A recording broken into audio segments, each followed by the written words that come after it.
Hey you guys, time once again for Flickers of Fear. And it's still March, so we're still doing Monster March. That's the theme for this month. Now, interestingly, the movie that I'm talking about today is one that, for whatever reason, I had actually never heard of. And it got recommended to me, I think it was when we were doing one of our sidetracks live streams, like on Friday night. And I mentioned that I was doing monster themed movies for my March reviews, and so I was kind of looking for some suggestions. Like, I had some lined up, but I was kind of like, well, some of these, maybe I'll do them, maybe I won't. But if other people want to see other ones or have recommendations for stuff that I hadn't thought of, then I wanted to hear what they were. So this was one of the movies that was recommended, and all that was recommended was, oh, there's this movie, because I said, oh, I was thinking about maybe doing, like, throwing a Bigfoot movie in there, maybe Exists or Willow Creek or something like that. And somebody said, oh, you should do a movie called Abominable. That's kind of like a Bigfoot movie. And I think they mistakenly said it came out in 2001. It actually came out in 2006, but whatever, close enough. But the thing they said that really sparked my interest was Jeffrey Combs is in it. And I was just like, Jeffrey Combs, say no more. I'm sold. I don't care. I love Jeffrey Combs, and I will watch pretty much anything that he's in. So it's crazy. I don't know how this movie slipped under my radar. Maybe because I think it debuted as a sci-fi original. I might be mistaken about that. But the amount of, like, horror cameos in this, and the people that worked on it, like, behind the scenes, that have, like, a lot of connections with not just horror movies, but just, like, kind of big movies in general. So I'm actually kind of surprised that this didn't get, like, more, I don't know, like, more attention. It's not the best movie ever, but it was actually pretty entertaining.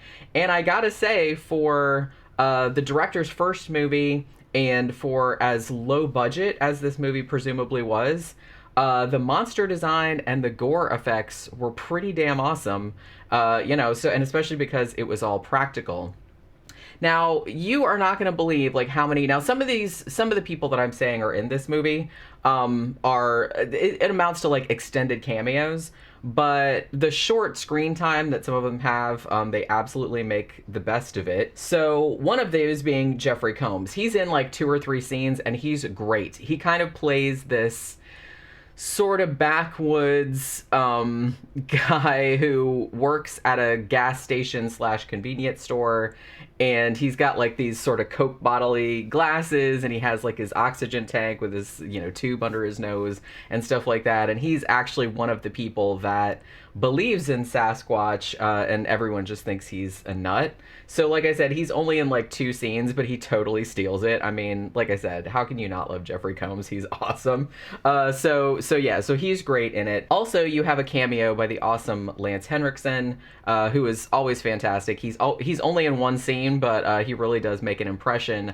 It's him and Jeffrey Combs and one other character, and they're sort of like these hunters, and they're sitting around a fire, and Lance Henriksen talks about the Darwin Awards, and he tells this really disgusting story involving a constipated rhino. You know what I mean? So if you've seen it, it kind of made me gag a little bit. Like, they don't show anything, but just him telling it, I was like, oh, that's one of the grossest fucking things I've ever heard. You also have a cameo from Dee Wallace Stone. She's actually in the prologue, and she doesn't turn up again after that, but she's, again, great. And also Paul Gleason in this, who I feel like he always played villains, like, in 80s movies and shit like that. Like, everybody will remember him as the uptight principal from The Breakfast Club, but he was in millions of other things too, always kind of playing that same kind of role. So those are sort of your big name, big ticket cameos in this, and they really do lend something awesome to the film. Now, the movie was written and directed by Ryan Schifrin. Now, he doesn't have a lot of film credits to his name. This was actually his first feature film. I think he's done some shorts. He did actually do a segment in Tales of Halloween, an anthology movie from 2015, I think it was. I think actually we reviewed it either last Halloween or the Halloween before. That's actually a really good Halloween anthology movie if you're looking for one and you haven't seen it. And I think it's free on Tubi if you want to watch it. So he did one of the segments in that.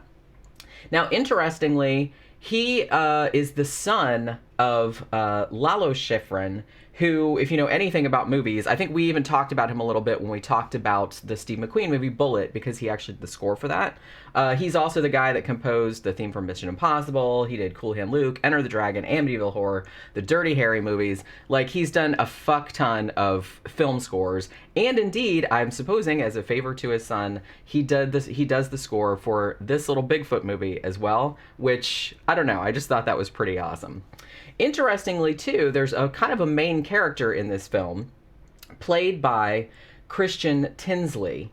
He plays kind of a nurse guy named Otis, and he's a real piece of work. He's a real shithead. I actually quite enjoyed him in this movie, even though I'll get into it a little bit, but I'm not really entirely sure, like, what his deal is, like, why he was so much of a dick, but whatever. So this was actually his first acting role, and I didn't know this, but Christian Tinsley, who I believe also did most of the special effects work on this movie, also won an Oscar in 2004 for doing the special effects of Passion of the Christ, of all things. And he also does, like, his special effects company also does effects for American Horror Story, Westworld, the series, Santa Clarita Diet. So as I said, pretty much everybody involved in this is kind of like a big deal, like, in the horror thing. So it's surprising that I didn't hear of it. Also, this movie has kind of a little small role for Tiffany Shepis, who I had seen her before. She looked very familiar. She actually got her start in Romeo and Juliet. And if you go to her Wikipedia page, she has been in 5 bajillion, like, B-grade, like, horror movies. So she's kind of like the B scream queen, like, going at the moment. She does get naked in this, so I guess that's kind of a thing. I don't know. I've probably seen her in something else, because I think I had seen a couple of other movies that she was in.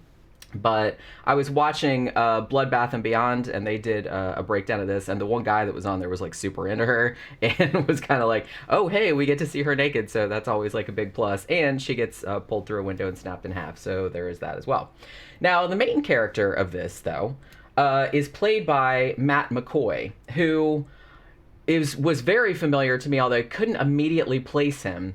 And then when I went and looked at his backstory, I'm recognizing him from The Hand That Rocks the Cradle. He played the dad in that. And apparently he was also on Seinfeld, although I didn't recognize him from that because I haven't seen many episodes of that, but probably most people recognize him from that. So he's in this as sort of like the main character. The strange thing about this movie, it's kind of strange, but, like, kind of awesome, kind of audacious, I want to say. This is essentially a Bigfoot movie, a Sasquatch movie, Killer Sasquatch. But, and I never thought that I would say these two things together, but it's also kind of an homage to Alfred Hitchcock's Rear Window. And I know what you're thinking. And I thought that too. I'm like watching it, I'm like, this is like Rear Window, but with a killer Sasquatch. And again, that's the sentence I never thought I would say out loud. I was like, I wasn't really sure it was going to work, but I'm like, all right, I'm going along with you on this journey. That's fine. So Matt McCoy is our main character. Now, he's a guy named Preston Rogers.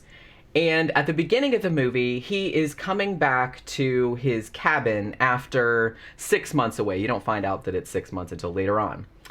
So apparently what happened, him and his wife had this cabin out here in the mountains. And 6 months ago, him and his wife were climbing on quote-unquote Suicide Rock, and she fell to her death, and he also fell, but was actually just made into a paraplegic. So now he's in a wheelchair. So he comes back to the cabin with Otis, who is his, care nurse. Why is Otis such a chode? I'm not entirely sure. They don't really go into why he's acting this way, like why everybody, because really the only setup for it, because Preston's just kind of like, look, I really didn't want to come back to this cabin. It's not, I haven't had enough time to process my wife's death. I'm not ready for this. And Otis just kind of blows it off. Well, the doctor said that you should, it'll be good for you, so tough shit. You know what I mean? He's like basically kind of treating him like crap the whole time because he's sort of like over his thing. And like I said, I thought that's kind of the only criticism that I have of this, is that I thought that there was going to be some other like motivation for why Otis was acting like that much of an asshole like toward him. Like I thought he had some kind of like ulterior motive or something, which he doesn't really. But I don't know. It's not that big a deal. I'm just like, Otis is just a dick, and that's just kind of what his personality is. So there's that. So they come back to this thing, to the cabin, and and Preston's having a hard time because he hasn't been there in a long time, obviously, since the tragedy, and everything's just the same. Everything's covered with dust, and he's kind of having a little bit of a little bit of emotional breakdown or whatever. And then it turns out that his nurse has to go, because I guess like there's a whole thing where Preston is like allergic to milk, and he has to have everything with soy. And so Otis like forgot to get soy milk, so he has to go back to town and get it. So he's gonna be gone for a while. So Preston's left on his own. Now it so happens too that there's another cabin that's like right across the way, and into this cabin we have some more cannon fodder for the killer Sasquatch in the form of 5 young women who have come there for kind of like a bachelorette weekend type situation. These 5 women are not really all that developed like as characters, because as I said, this almost comes across like a killer Sasquatch version of Rear Window, in the sense that you're almost always seeing everything from Preston's point of view, because he can't move. He's in his wheelchair and he can't like get out of the house.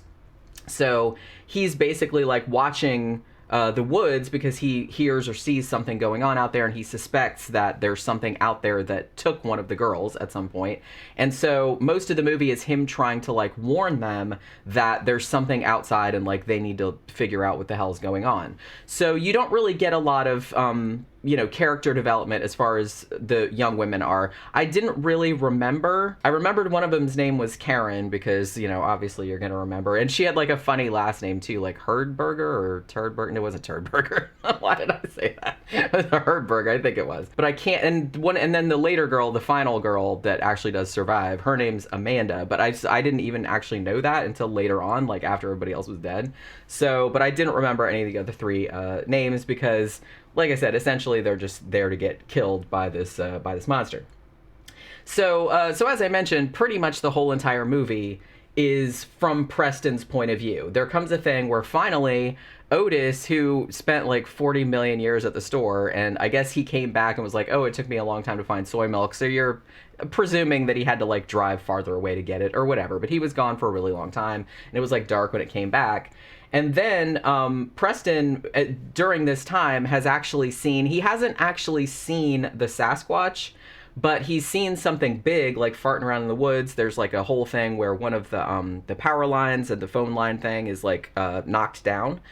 And he sees one of the girls from next door has gone out to talk on her cell phone because the reception's not that great, and there's kind of like a rustling, and then she's disappeared, and he can see that her phone is just like laying there. So he's worried that she got, snatched into the woods by something or someone, and so he's trying to warn the girls, like, hey, go out there and see where your friend is, I think something bad happened. And because he's just sitting there at the window because he can't get out of the house, and because when Otis returns, he just thinks that Preston is having like a nervous breakdown because he's back in the cabin where his wife died, and and he's not really handling it all that well. So Otis is just being a dick and being like, look, there's nothing out there, like what the fuck are you doing? And he basically just thinks that Preston is watching the girls, like being a peeping Tom, because he keeps like looking over there like with his binoculars, and he's like, no, I'm just like, and then obviously they all have like their fucking windows open and they're all like showering and stuff like that. So like I said, there is some of that in there too. But he's like, no, I'm serious. He's like, I'm just trying to warn them because there's something going on in the woods. So he tries to like contact the police, like, because he has like the power goes out and the phones go out at some point, and he doesn't have a cell phone because, like I said, this is 2006, and it's funny because I forgot.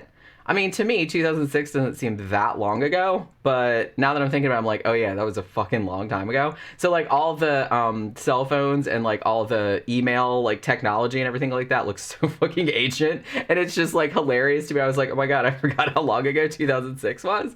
So yeah, so there's like this big thing where he has a satellite uplink and he's trying to like email the police. They think that he's just playing a prank.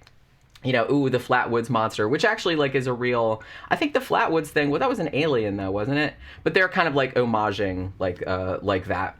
because they call it like the Flatwoods Monster, like there's an urban legend about it or whatever, and so there's that kind of whole thing going on too. So basically the whole thing, like I said, much like Rear Window, is him insisting that something bad is going on out there, and Otis and them like not really believing him, and him having a hard time communicating his worries to the police or to the girls to try to save them. So that's pretty much how the movie goes on. Like I said, there's a little diversion after Karen gets taken with the hunters, with Jeffrey Combs and Lance Henriksen and like one other guy who was Dee Wallace Stone's husband from the beginning of the movie, who actually, they didn't get killed, but they saw what they thought was the Sasquatch that killed like their horse and their dog and stuff. And off screen, it doesn't kill it. You see the dead horse, it's like fucks up, but the dog gets killed off screen, so you don't have to worry too much about that. You know how I'm about animal deaths in movies. But so there was that. So the three of them are like at a thing, and they all get killed as well. But other than that, it's pretty much stays with Preston's character and him trying to like warn the girls, and the girls kind of getting picked off one by one as the Sasquatch attacks. When Sasquatches attack, there's a new show on the History Channel, I'm sure. But what did I like about this movie? I loved the monster design. The Sasquatch in this, it's a guy in a suit, but I mean, I will take that over CGI any fucking day of the week, because I do kind of feel like a lot of Sasquatch, Bigfoot type movies, especially like newer ones nowadays, and especially ones that were on Sci-Fi Channel, they're all going to use like CG monsters, and it's just not going to look all that good. This monster looks pretty fucking cool, I have to say. The actor that played him, like the stuntman or actor that played him, was apparently very tall, like 6'5", and the suit itself made him much taller, like 8 feet tall. So he looks very big and very intimidating. He's very wide. They did a great fucking animatronic face on him. Like he has these crazy like glowing eyes that kind of go like that, and his teeth like look fantastic. I love the mouth that they did on it. It looks like recognizably a Sasquatch, but it looks different than any other Sasquatch you've seen. So it does kind of look like, like a big ape, but they did their own thing to make it look more monster-y. And I think they did a really good job of it. I really, really like the monster design, the face, and everything like that. So great. Also, the gore in this, fantastic. I mean, I can't decide which one is my favorite. Okay, so there's these two great scenes. As I mentioned, Tiffany Shepis, who is in this, and she does like a nude scene because one of the other girls, they get in a fight and she throws a margarita on her. It's a whole thing. And so she has to go immediately and like take all her clothes off and get in the shower, as you do. And you know what I mean? I guess it's in her contract, I guess. It's like, if you're going to be in the movie, you have to get your kid off at some point. So she does, she's game for it. And so she's in there, and then basically the Sasquatch like breaks the bathroom window and like reaches through there and grabs her and pulls her out through the window, so she like snaps in half like backwards, and it looks really good. You don't see a lot of blood, but just like thinking about it, you're just kind of like, oh man, that's fucked up, and like the sound effect and everything. I can't decide if that was my favorite kill or when Otis gets killed, because Otis, who actually, because he's being such a dick, and he's not really believing Preston, and he's kind of like getting in the way of his shit and everything, and he's actually going to give Preston a sedative, like to get him to shut up, but Preston kind of gets the drop on him and gives Otis the sedative instead, so he's asleep for most of the movie, like for most of the crazy shit going on. But when he actually wakes up toward the end, and he does actually try to help and contribute, like he does try to save one of the girls from the Sasquatch, and then the Sasquatch turns around and legit bites the whole entire front of his face off, and it looks so good. It's just so good. I really, really liked the gore effects in this. They look fantastic. And like I said, that's what happens when you have all these connections with like all these people in the horror, because like I said, Christian Tinsley's the guy that played Otis. He's also like the special effects guy, and I gotta say, he did like a great job on this. Only criticism is that a lot of the deaths, and I'm not going to shit on it too hard because it's low budget, what are you going to do? And the few kills that you do see look terrific, but there's a lot of kills in it that kind of happen off screen. And like I said, I can see why they did that because of budgetary constraints. You can't, I think 8 people end up how many people get killed in this? It's a lot. Pretty much all the girls get killed. There's 3 hunters get killed. Otis gets killed. Pretty much everybody gets killed. And but you only see, I think, 3 of them like up close and personal. Like most of the other ones, happen. Like, you see Karen, she's like in, I guess the Sasquatch has like dragged her to a cave, and she's still alive, but like you see her and like her innards are kind of hanging out, which is, that looks kind of cool, but you don't actually see her get killed. Like, she just gets dragged off. And so like a lot of the victims do just kind of get dragged off by a Sasquatch and then get killed off screen, including Jeffrey Combs and all of them, which, like I said, I don't really want to criticize too hard, because as I said, the kills that you do see look really, really good. And I'm kind of glad that they made the decision, look, if you don't have the money to show 8 people or whatever getting killed, and you can't do super good quality on all of them, then just like pick out a few and make them like really, really good and really, really memorable. And that's what they did. Only other thing that I can, and I think maybe this was maybe the director, like I said, trying to homage, a Hitchcock film, trying to homage Rear Window. A lot of close-ups in this. Which to me, it was, I don't know, it was just, it's not usually something I notice in movies, like, because, they do have the whole patterns, like, we'll do a close-up, long shot, blah, blah, blah. But I kind of felt like the close-ups, there was a lot of them, and they were, like, just a little too close. And it's been a while since I've seen Rear Window, but I thought maybe he was trying to homage that a little bit with, like, making this sort of... So I'm going to say that a lot of this movie is, like, close-ups of Preston's face, you know what I mean, and like reacting to things and looking through windows, and it's just like a little bit too close to be comfortable, but it looks like, I mean, it was obviously done deliberately, so it was a little strange in that I noticed it, because I was like, oh my god, like so many close-ups, and they're like, right, and there was like one scene where Otis's character is like drinking a glass of milk with vodka in it, and they do like kind of an extreme close-up like on his face, and like do this sort of like ASMR like of him like drinking it, and it's really gross, like the sound, and I'm like, I'm not really sure why that was in there, but yeah, so there was that. So that was a little bit odd to me. Like, it was an odd choice, but it was obviously done deliberately for some purpose. I'm not entirely sure what the purpose was, but whatever, you do you. I'm sure it was he had some kind of reason for doing it. I just couldn't like figure out what it was. But yeah, so all in all, this was actually a pretty damn fun movie. It was a little like weirder than I was expecting, I guess, just because, but I mean, for a sci-fi original movie, if that's what it was, I think that I don't think it says on the Wikipedia page, but from what I could determine, I don't know if it was sci-fi original or if it just like premiered on the Sci-Fi Channel like back in 2006. And as most people know, those sci-fi original movies are usually not really all that great. A lot of them will go kind of like over the top and just make like a comedy, like Sharknado.